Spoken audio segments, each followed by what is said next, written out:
Welcome to New York 4 to 7, presented by Verizon. I'm your host, Chelsea Sherrod. In honor of the Subway Series and the 4, 5, 6, and 7 trains that take fans to Citi Field and Yankee Stadium, we'll be covering between 4 and 7 topics on the Mets and Yankees every day in the New York Rivals play, and each week in between their matchups. How many topics will we hit today? That's up to our train conductor. So hop aboard. Let's start our commute.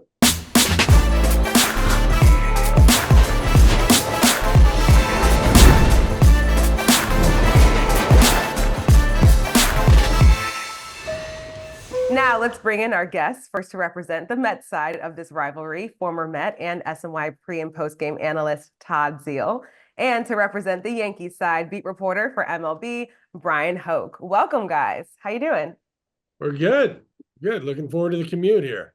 Today, we're going to focus on the biggest Subway Series villains from each side of this crosstown rivalry. Let's see how many villains we're going to have you guys name.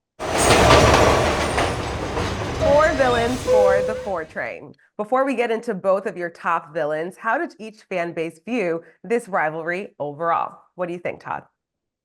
I think the fans feel that there's more of a rivalry than I think the players do. And I don't take that to say that the players don't view it as intense and exciting and fun and electric. I think the fans just get into it a little bit more because it's bragging rights. And a lot of times it goes back to their family history and where they grew up and how they became a fan of one of the teams from the time they were a little kid. So I think there's a lot of emotion attached to it. I think the players recognize that, hey, this is our crosstown rival, but there's some other rivalries.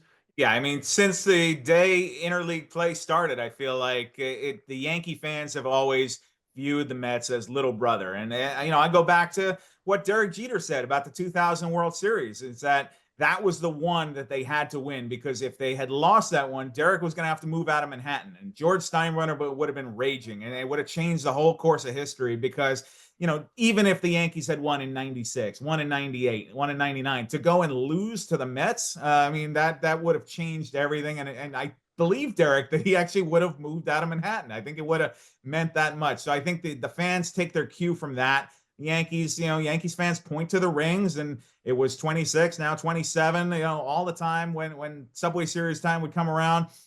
They had everything to lose and not a whole lot to gain in the Subway Series, but I feel like it was always bragging rights. And, for the Mets fans to chip away at that, I think there was some threat there. I think that Yankee fans didn't enjoy it as much as it was relief once it was over. Yeah, bragging rights are always on the line when it comes to this series. All right, Todd, let's get into your list of Yankees villains. The number one for me, and I really don't think there's a ton of villains. I think some of it is perception around the way the guys feel about a guy that does really well. But there's one villain that every Met fan is going to have at the top of their list, and his name's Roger Clemens. I mean, I think there's no question in my mind or any Mets fan's mind that you can go back to the beginning of time with the Yankees, and even before there was Subway Series, and there was nobody on the other side of town that the Mets felt, A, they didn't like, B, did something that they didn't accept as being a part of fair play, and C, was a part of a winning team and celebrating against, hurting one of the most beloved Mets of all time. So I think Roger is at the very top of the list. And, I don't think that's going to change anytime soon. Okay, Bryan, give us your top Mets villain. It's new. It's Juan Soto. I think that, I've been going over this in my head, trying to think if there's anybody that Met fans, that Yankee fans have hated on the Mets as much as Soto right now. And I don't think so. I think he's going to get the full Jose Altuve treatment. That's what I'm going to compare it to. I think the boos are going to be deafening there. And then look, Soto got traded to the Yankees. It was a perfect match. You pair him with Judge there. You have them as your combo there at the top of the order. It was something that we've never seen before. They go to the World Series. Soto's the one who hits the home run that gives them the pennant. And then they lose to the Dodgers. And guys are crying in the clubhouse. Anthony Volpe's eyes are red, and Soto's laughing, and he's kind of, haha, hey, he knows he's about to go get paid. And so I think that Yankee fans took that personally. The fact that the Yankees went above and beyond where I ever thought they would go, the fact that Hal Steinbrenner offered him $700 million plus to stay, and then he still said, nah, I'm good. I'm going to go across town to the other team in town and Steve Cohen and take his money. I think Yankee fans are going to take that personally for a long time to come. And, I think we can have a real argument about whether the Yankees would be better off if Soto had stayed. I think that they did a nice job pivoting there, but from a fan perspective, man, I mean, this is a guy, you had a girlfriend, you dated her, you loved her, and then she left for the guy in the next apartment over. You're not going to take that pretty lightly, I think. They left for the best man, maybe. There you go. The guy in the next apartment over that had hundreds of millions of dollars. You got to throw that in too. Who's number 2 on your list, Todd? Number 2, you know what? I don't necessarily have a ton of reference between the time that I played and the current time. So, forgive me if I go back to my era all the time. But to me, it's probably Derek Jeter. And it's Derek Jeter for many of the reasons that Bryan was already talking about, which is he said publicly that they had to win this because of this fact that the Mets had always seemed like the little brother, the kind of the stepchild of New York City. And there was an opportunity for the Mets maybe to square it off a little bit or gain some of the momentum in the city in 2000. And Derek just went out and became the MVP. He makes the big play against a ball that I hit. Sometimes your villains on the other team aren't because they do anything that you wouldn't want them to do for your own team. It's just that they're so good and so clutch that it breaks your heart every time you see them, come to the plate or have a big moment. And that was Derek Jeter in a nutshell. I'm going with Piazza, and it's not because of anything that Mike really did to the Yankees. I mean, I feel like he was a victim in a lot of ways. He got hit in the head by Clemens. He got a broken bat thrown at him. That doesn't mean he was the villain in any way, but he was just good. He was so good that he was the guy that the Yankee fans had to hate because he was the threat that could beat you. And I still remember the Subway Series home run off that picnic tent far beyond the left field bullpen at Shea Stadium. It's one of the furthest balls I've ever seen hit that came against the Mets. And so I think that Yankee fans looked across town. They had Jeter, and the Mets fans had Piazza. And, you could compare them. And, Derek didn't have Mike's power. They certainly were stars in their own right. And they're both in the Hall of Fame now. But there was a real argument there. Would you rather have Jeter? Would you rather have Piazza? I heard it going back and forth at the time. And so, that was the big dog on the other team across town. And so that was the guy that Yankee fans had to hate. All right, you both have your top 2 out of the way. Todd, we're throwing it back to you for your 3rd Yankees villain. Who you got? Yeah, you know what? And this goes back to, I think, the sting of the 2000 World Series, where I think the Mets really could have, as we've already talked about a couple of times, really could have taken over a little bit more of the city at that time and had, sort of the respect of the guys across town. And I'm going to Paul O'Neill. And Paulie is a guy that I think, he was bleeding Yankee pinstripes the time that he was there. He was a guy that would put it all out on the field, but he was also a guy as an opposing player, and I know Paul well, that you just were like, this guy's attitude. I mean, he's always pissed. He's always mad. He's like cursing at umpires and kicking his glove and, slamming a helmet. But when he came up in that 9th inning, bottom of the 9th, and the Mets were trying to close it out for game 1 at Yankee Stadium, and he has an 11 pitch at bat that works a walk against Benitez. I think everybody in the collective Mets universe was like, oh, just had that big, oh my God, here we go again. And Paul O'Neill was the catalyst of that, an amazing at bat.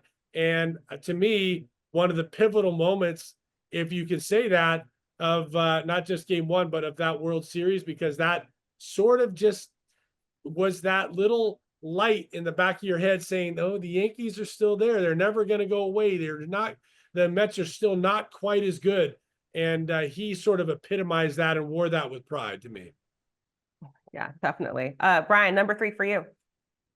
My number 3 is Pedro Martinez, and it's not really because of anything he did with the Mets. I think that you go back. I can't really even remember any Subway Series moment with him against the Yankees, except that I mean, Yankee fans just hated Pedro going back to Boston and everything he did, and pointing at Jorge Posada in the head and throwing Don Zimmer on the turf. I mean, you don't forget those things just because the guy changed to a different uniform. So I think that no matter what he showed up as, if Pedro was a Met or a Philly or a Savannah Banana, I mean, Yankee fans were going to hate him no matter what. And so I think that history doesn't get forgotten just because he's no longer Pedro of the Boston Red Sox.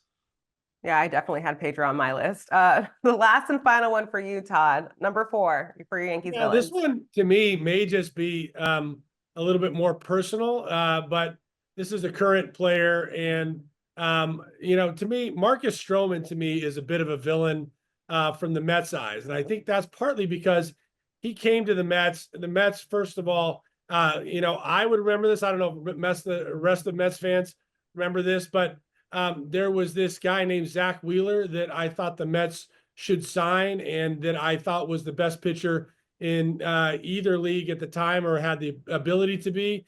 And the Mets opted to let him go and sort of justified it by this move to get Marcus Strowman. Strowman acted like he was so thrilled to be a Met. He's a New Yorker and he bleeds the blue and all of the things, but he just was disruptive in the clubhouse. I think he was disruptive with some of the younger guys. I think he made excuses for his performance. And I just don't think he was a guy that really appreciated what the Mets fans were trying to bring to the table for him. And then goes across town and sort of starts the same way over there. He's very good for a minute. And then when he's not, it seems like he has excuses. He wears, the Yankee stripes as if he never played for the Mets. And so to me, there's a little bit of an emotional piece there. I think he's a guy that the Mets would love to see get an opportunity to pitch against them and then, tattoo him and hang an L on his shoulders. But, aside from my own personal, though, I don't know how Mets fans feel about Marcus Strowman, but for me, I'd love to see him, get his a little bit of taste of his own medicine and toe the rubber against the Mets and see them knock him around a little bit. Okay. Bryan, who's your last villain? Yeah, I'm going in the dugout for my last villain. I think Bobby Valentine is the guy that and Todd can speak to this. Todd played for Bobby. Bobby got under people's skin. Bobby irritated people. Bobby rubbed a lot of people the wrong way. And I think that from a Yankee perspective, in that time, you had Joe Torre, who was this kind of classic, cool, detached, sitting in the dugout. And then on the other side, you've got Bobby and all his antics and coming back with the mustache in the dugout and all the theatrics and everything else that went along with him. And I just think Yankee fans probably looked at Bobby like a clown. And I think there was such a difference in the way they each ran their clubhouses. And when you contrast him with Joe Torre, and I'm remembering September of 2021, we're now 20 years removed from 9/11, and they had them both back at Citi Field to throw out a first pitch, and Torre was Torre, and he did his job, and he did what he was supposed to do, and Bobby's clowning around on the field and playing kind of like it's a wrestling event and kind of trying to get a reaction from the crowd, and it was kind of like, look at the difference between these two guys. And I think that's what it was for Yankee fans of that era. You look across town and you just say, you've got Joe Torre who's winning all these World Series, and then that's the other guy across town. That guy's kind of annoying. So I think he's my number 4 villain. And I love How do you Bobby. feel about that, Let Todd? me just speak this to say, I love Bobby. He's one of my favorite people. He was a joy. But I think from a Yankee fan perspective, kind of annoying. How do you feel about that, Todd?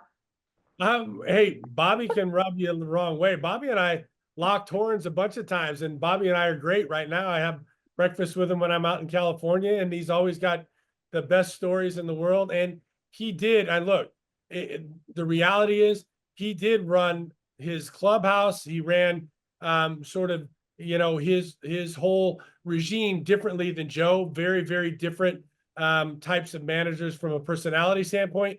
Both very, very knowledgeable, strategic managers that found ways, whether they be unconventional ways, but found ways to get a lot out of the players that were playing for them. And so I've got great respect for both of them, but very, very different styles. Yeah, love that. All right, guys, I have a couple of picks and I want to get your reaction to them. My explanations are not as long and detailed, but this is who I have. So for the Mets villains, Andy Pettitte always killed the Mets, including in the Subway World Series. Mariano Rivera, because obviously crushed everyone. For the Yankees villains, I have David Wright, an 878 OPS against the Yankees, hit the famous walk-off against them in 2006.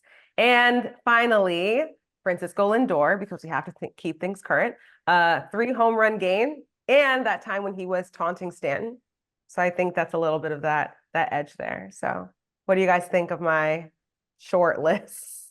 I'll start. I'll start. I think that you have hit on a couple of different things that I think both Brian and I have alluded to, which is sometimes when somebody's really good against you, you tend as a fan on the other side not to love them, right? So I think some of those picks are because of their performances. I do think that the Lindor one is interesting because he did have a big game. There was that taunting with Stanton, who then told him just to be quiet when Stanton, hit a bomb. But so there's a little something there. I think that's interesting. And look, I think if anybody would say that, David Wright is a villain, that's only because he must have done really well against him. One of the Right. best guys that's ever played the game. So I like your list. I think it's valid, but I do think it's that sort of emotional connection to the guys that find a way to beat you up. And by the way, Andy Pettitte was the guy that gave up the ball that Timo Perez hit. And I always had great battles against Andy Pettitte, but he always ended up, wearing the ring, which that did bug me. I have to say, Chelsea, that one gets under my skin a little bit. Yeah, I mean, David Wright, one of the nicest guys ever, so it's kind of hard to put him as a villain. Brian, do you sign off on my list? What do you think? I'll co-sign your list. Yeah, no, I Okay. think that makes sense. And, I think that what Todd said is right. I mean, how do you look at David Wright and say, I hate that guy? The only reason you would ever say that is because he's beating your team. And I feel like the same is true for Pettitte and Rivera. Lindor is an interesting pick. I like that. That's a little more spicy. And I feel like there's a little more on the field stuff that you can point to and say, all right, that guy annoys me. But the others on the list, I think it's just they're really good players and you don't want them playing against your team. I like to keep things spicy. I always hope that this series is spicy. Thank you all so much for watching New York 4-7 presented by Verizon. We will be back on SNY's YouTube channel and social platforms from now until the final Subway Series matchup on Sunday, July 6th. For Todd Zeile and Bryan Hoch, I'm Chelsea Sherrod. We'll see you soon.